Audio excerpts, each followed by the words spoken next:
What's up, y'all? I think it's about time that country music got a little twist to the left. Wait, Country and R&B. Can we merge them? Let's find out. First things first, country's got guitars written throughout its history. Acoustic, electric, bass, you name it. This main riff, the foundation, has got to be loopable and it's got to be vibey, but quite simple. That's the goal. So we're going to play a 4-5-6-5, nice and simple up the neck. Important note, for country music, it's got to be doubled. Basically, everything I'm going to play will have 2 takes, panned left and panned right. For now, let's start with that main riff. Let's get it.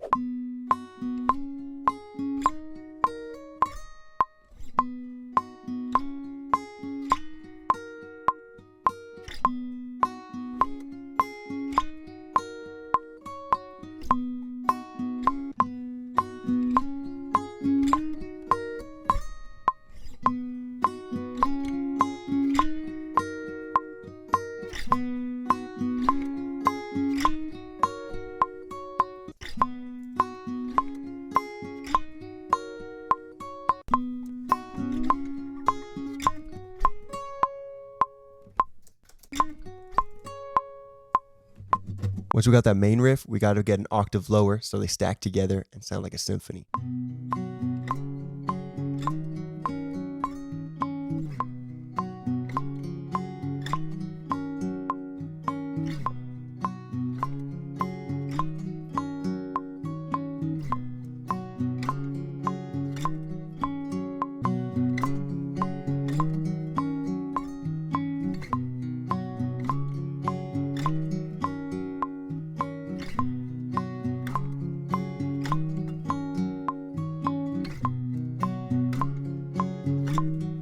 All right, the next layer, a little counterpoint melody, something just to add some motion and some movement inside.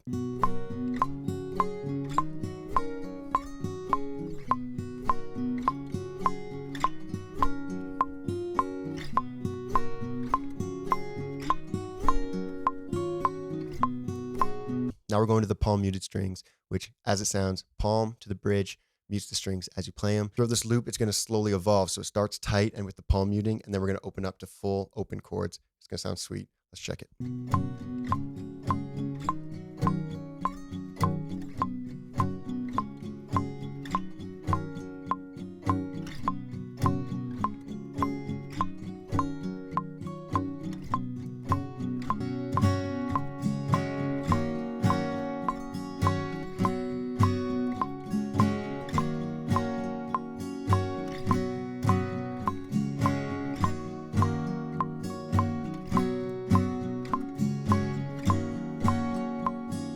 Felt like we needed to add some more special moments. So I'm just kind of playing around with the scale, trying to find some cool lines.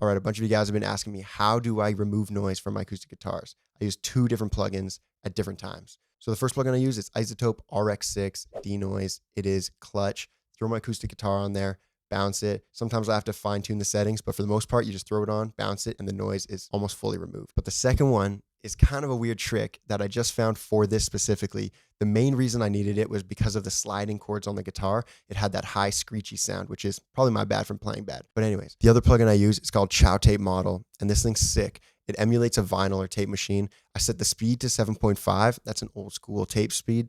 And then you're going to slowly push up some of those settings just a little bit, not too much. And that's going to take away some of the shrilliness, some of the top end, and going to make it sound more vintage, but also will get rid of that noise and a bit of that bad screechy sound from your playing. An important note though, you're going to have to boost the high end afterward and compress it a bit more. You got to bring back some presence and some quality so it doesn't sound just like a filtered acoustic guitar. Keep that in mind. All right, bass, this was fun. I borrowed a friend's tone hammer preamp, used my bass, ran it through there, gave it some character, gave it some color. Let's check it out.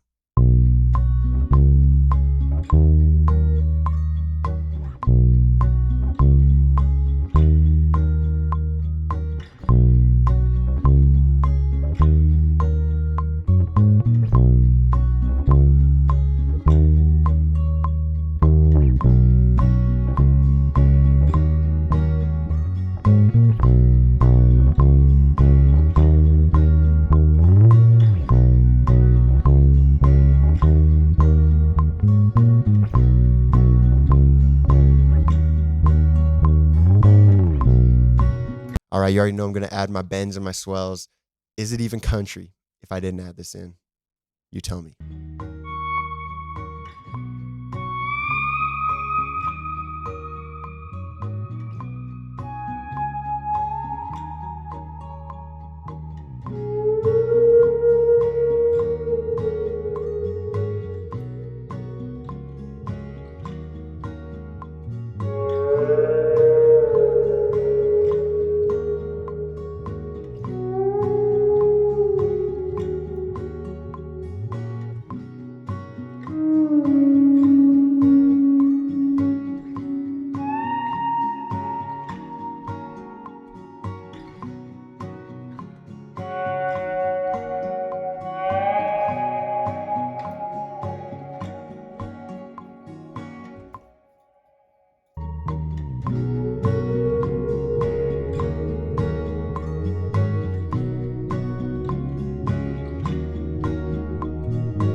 All right, electric guitar was kind of interesting. I had my drive section on point. I was loving the overdriven texture I was getting, but I struggled with both the delay and reverb tones. I just wasn't sure how much I wanted to do, how washy I wanted to make it. We're going to get to that in a moment. But first, for recording, the main thing was creating special moments, and that took me just basically looping 8 bars and just playing a bunch of different parts until I found the parts. Sometimes it just takes time and takes graft.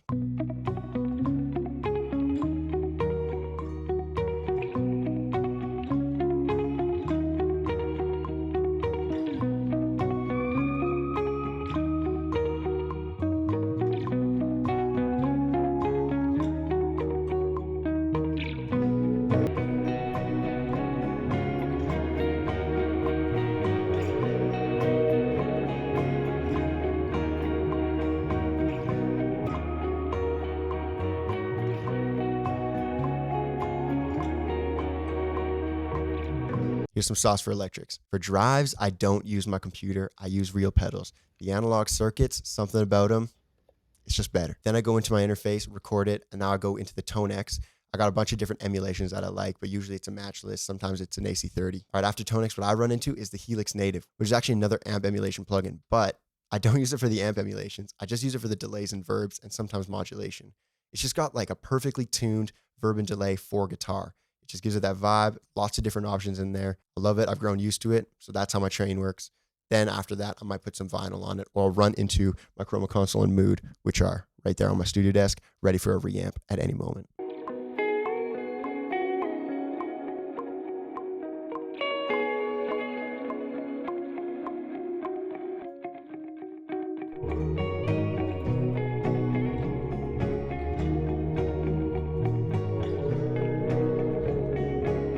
All right, y'all. Thank you for watching.